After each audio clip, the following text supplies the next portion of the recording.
Your high school economics teacher lied to you. Yes, you.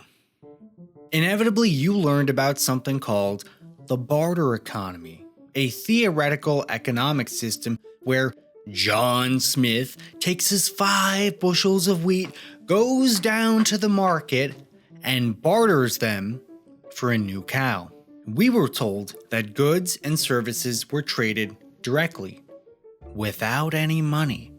Of course, the problem is that this is a giant pain in the ass. Imagine doing this today. You go down to Walmart and you're like, hey, I need 120 pizza rolls and 3 big bottles of soda pop. You pull out your most prized possessions, those 17 self-portraits. Bam! You slam them on the counter and you're like, we got a deal or what? That poor guy is just gonna give you a really, really uncomfortable look. Listen, the painting's actually pretty good, but you are one ugly duckling. I'm sorry. No deal. And then that guy's gonna call security. For bartering to actually happen, you need what's called a double coincidence of wants. You want 120 pizza rolls and 3 large soda pops, and Walmart just so happens to want your 17 self-portraits. Could something like that happen every now and again? Sure, and sometimes it did. But imagine how difficult it would be for this to power every single transaction in the entire economy. All of them. And this, your teacher told you, is why we invented money. It all makes perfect sense. Basically, everyone takes this at face value. But have you ever noticed the examples are always thought experiments and never a real place at a real time with real people? Why do you think that is? David Graeber might have an answer. The problem is there's no evidence that it ever happened, and an enormous amount of evidence suggesting that it did not. So in this video, we're gonna debunk the barter economy for the fictional fairy tale that it is, find out what actually happened, and we're gonna explore why this is so important.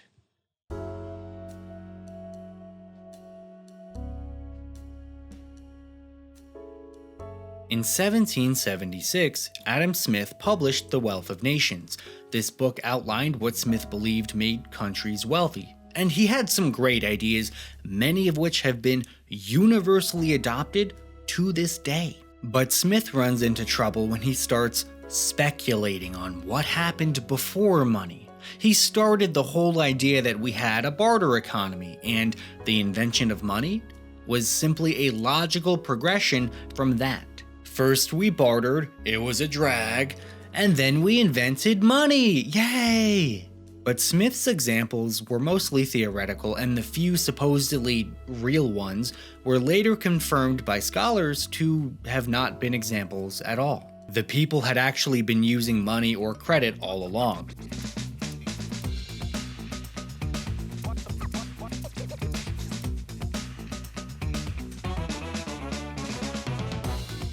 Smith's thought experiments about the barter economy are the only thing that survived. So don't get too mad at your high school economics teacher. The literal founding father of economics as a discipline did this himself.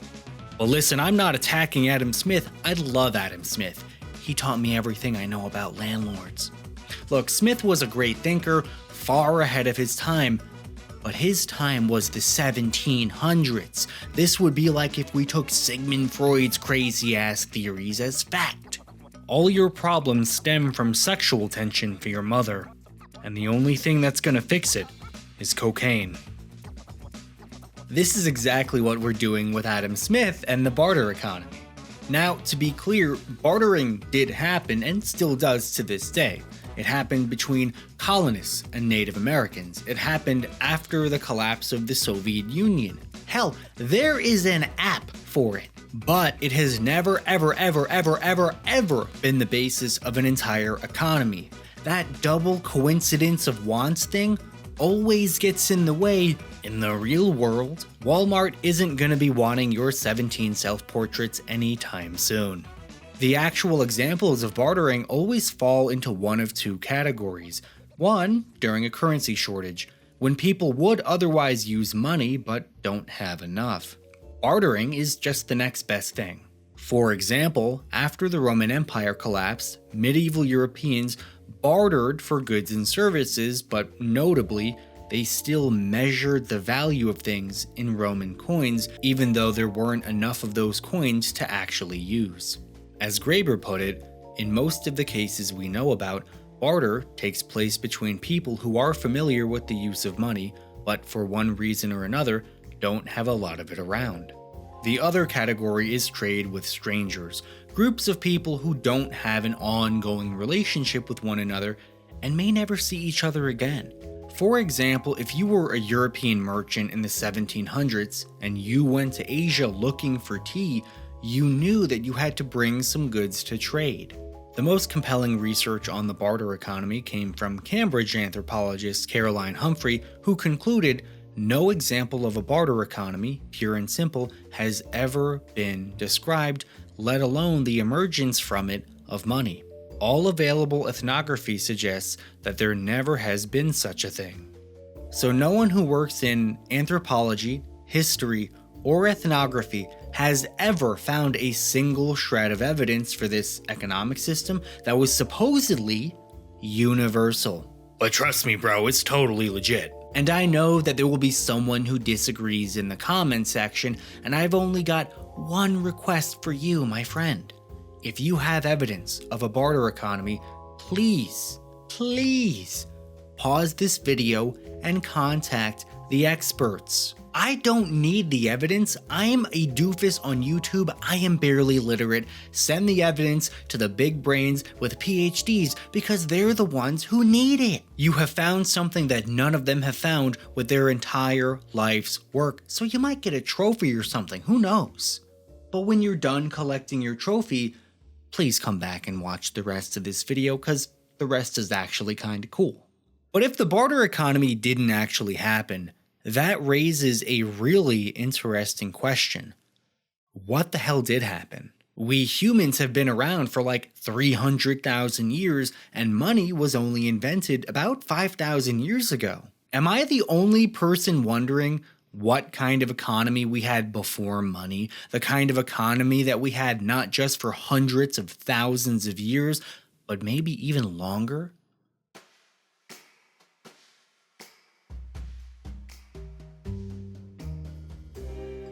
This man's name is Marcel Mauss. He was one of the most brilliant anthropologists of his day, and in 1925, he published an essay that changed everything.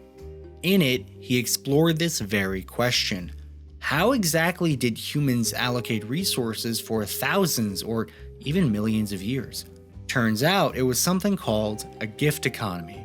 Basically, people just gave each other things.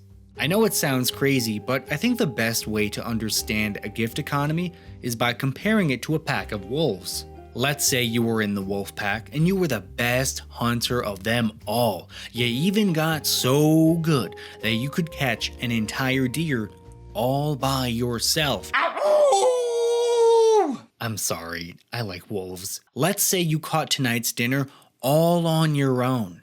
At no point would it ever cross your mind to expect some kind of payment from the other wolves in your pack. Come on, man, I caught us a deer. If you want any, you're gonna give me a tongue bath. You would basically be preventing your own family from getting fed.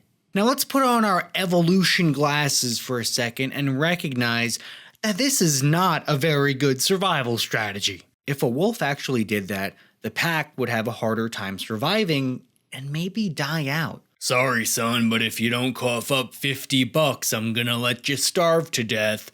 Bye! And that, ladies and gentlemen, is why wolves don't have money. Now you know. But it's also why we didn't have money either. Remember, we used to live in these small nomadic tribes for most of history, kinda like wolf packs. And suddenly, the gift economy makes a lot of sense. The people in your tribe were your kin, your family, your everything. Oh, hey, someone in the tribe is hungry and I have food? Why don't I give him the food? The survival of the tribe means the survival of you. So everyone is going to contribute what they can, but everyone is going to get what they need. Instead of buying, selling, or bartering, people gifted each other things. As sociologist David J. Cheel describes it, a gift economy is a system of exchange where valuables are not sold, but rather given, without an explicit agreement for immediate or future rewards. So if you give Billy Bob what he needs, that'll come back to you sooner or later when Billy Bob has something you need. It's like an entire economy built on goodwill. Obviously, this was a really bold claim to make at that time. Mr. Mouse, Marcel Mauss was right though. The gift economy has been confirmed and even expanded upon by dozens of experts like American economist Rachel Cranton, anthropologist Eleanor Harrison Buck, and British anthropologist Maurice Bloch, just to name a few. We've got real evidence for this. No thought experiments required.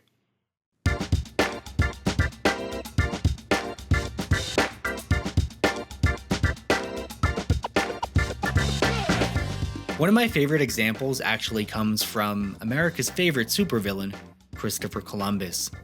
When Columbus landed in Hispaniola, he was shocked by how the native people treated him. As soon as they saw the ship, they swam out to sea, bringing food and gifts. This was something Columbus had never seen before, leading him to describe the natives like this. The Indians are so naive and free with their possession that no one who has not witnessed them would believe it. When you ask for something they have, they never say no. To the contrary, they offer to share with anyone. That sounds an awful lot like a gift economy, doesn't it? So does every other first-hand account.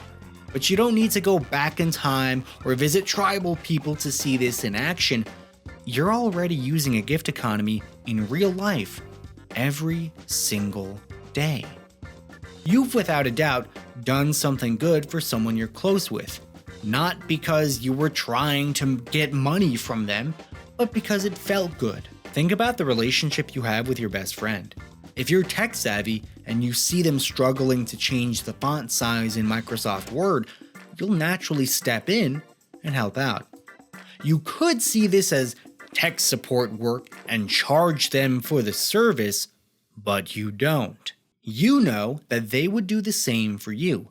It's like this with your family as well. Imagine how weird it would be if your mom invited you over for dinner and then charged you for how much food you ate.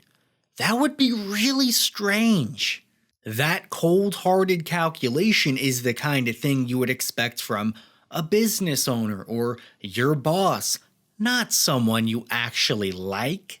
You trust your friends and family to pay you back in some way, shape, or form. You don't need a contract. You don't even need a handshake. The only thing you need is trust.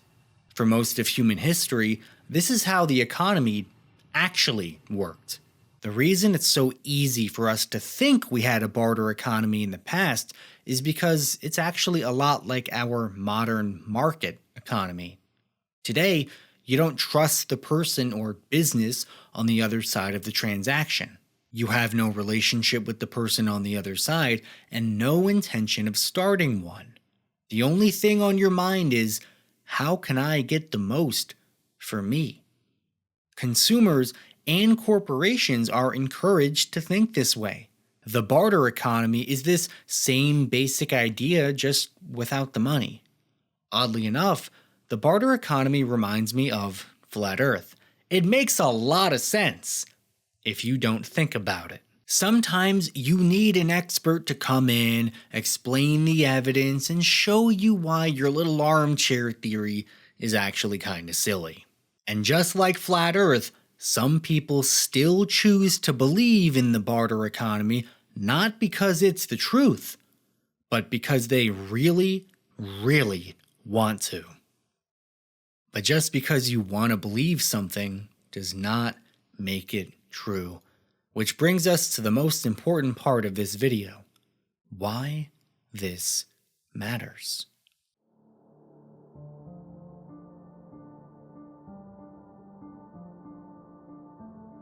Despite being objectively false, we still teach the barter economy as fact in every single economics course.